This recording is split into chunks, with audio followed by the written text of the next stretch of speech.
سۆران عومەر کا بە ژمارە 22 لە ئیدارەی ڕاپەڕین و قەزای دووکان کاندیدی کۆمەڵی دادگەری کوردستانە لە ئاهەنگی بانگەشەی هەڵبژاردن کە ئەنجومەنی قەڵاتزەی کۆماڵ ڕێکی خستبوو لەلایەن هاوڵاتیانەوە پێشوازی گەرمی لێ دەکرێ و پشتیوانی بۆ دووپات دەکرێتەوە.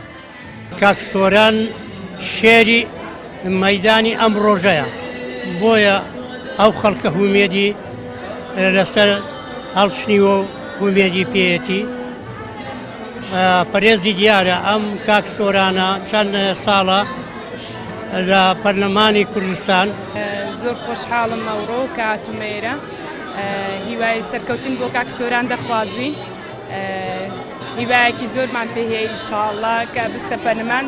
ئومێدێکی زۆرمان بە کاک سۆران هەیە هەروەکو چۆن لە ڕاپەردوودا نوێنەرێکی باش خەڵک بووە ئێمە وای لێ چاوەڕێەکەین کە لە عێراقیش نوێنەرێکی بوێری ئەم خەڵکە بێت. لای خۆیەوە ئەندامێکی ئەنجومەنی باڵای کۆمەڵی دادگەری جەختی کردەوە. کۆمەڵی دادگەری لە هیچ قۆناغ و زروفێکدا پشتی جەماوەری بەرنەدا و بە هەموو توانایەکیەوە خۆی بە داکۆکیکاری مافەکانی خەڵک زانیوە. ئەم هەڵوێستەش لەبەر چاوە و لەلایەن خەڵکی بەویژدانەوە شایەتی بۆ دەدرێت. کۆمەڵی دادگەری کوردستان بە هەڵوێستەوە لە مەیدانی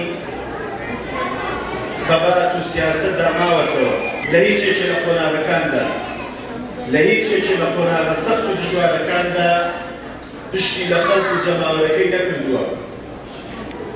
خۆمان وەکو هێزێکی سیاسی کاندیدەکانیشمان وەکو کاندیدەکانی کۆمەڵی دادگەری کوردستان سەریان بەرزە و ڕوویان سوورە بەسەری بڵندەوە ئەتوانن سەری خەڵک و جەماوەر و میلەت بکەن داوای دەنگ و متمانەیان لێ بکەن.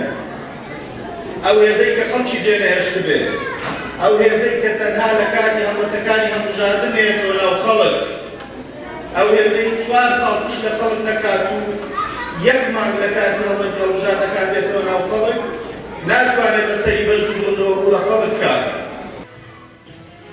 هەر لەو ئاهەنگە جەماوەریەدا سۆران عومەر کاندیدی کۆمەڵی دادگەری با ژمارە 22 لە ئیدارەی ڕاپەڕین و قەزای دووکان وتی دەسەڵاتێک ئامادە بێت خوێنی خەڵک بڕژێ تەنیا لەسەر ئەوەی داوای مافی خۆیان دەکەن. دەسەڵاتێک لە ئاز گوزەرانی هاوڵاتی و موچەخۆراندا بێهەست و بێخەم بێت نابێت متمانەی پێ بدرێتەوە و بکرێتە نوێنەری خەڵک لا بەغدا. دەسەڵاتێک کە خوێنی ڕۆڵەکانی بڕژێ لەسەر داوای مافی خۆیان. دەسەڵاتێک کە بێمنەت بێ لە قوت و ژیانی هەژارەکان و بازار قۆرخ بکا و خەریکی کۆمپانیاکاری و خۆدەوڵەمەندکردن بێ و تێریش نەخوا دەبێ خەڵکی کوردستان دوای 30 ساڵ بەڕاستی ئامادە نەبێ وەها حکومڕانێک بەردەوام بێ لە حکومڕانی لەسەری.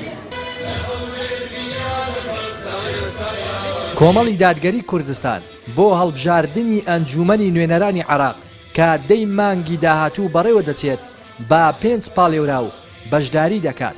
سەرجەم کاندیدەکانیش وەکو هاوڵاتیان شایەتی بۆ دەدەن خاوەن ڕابردووی خزمەت و داکۆکی لە مافە سیاسی و مەدەنیەکانی هاوڵاتیانن.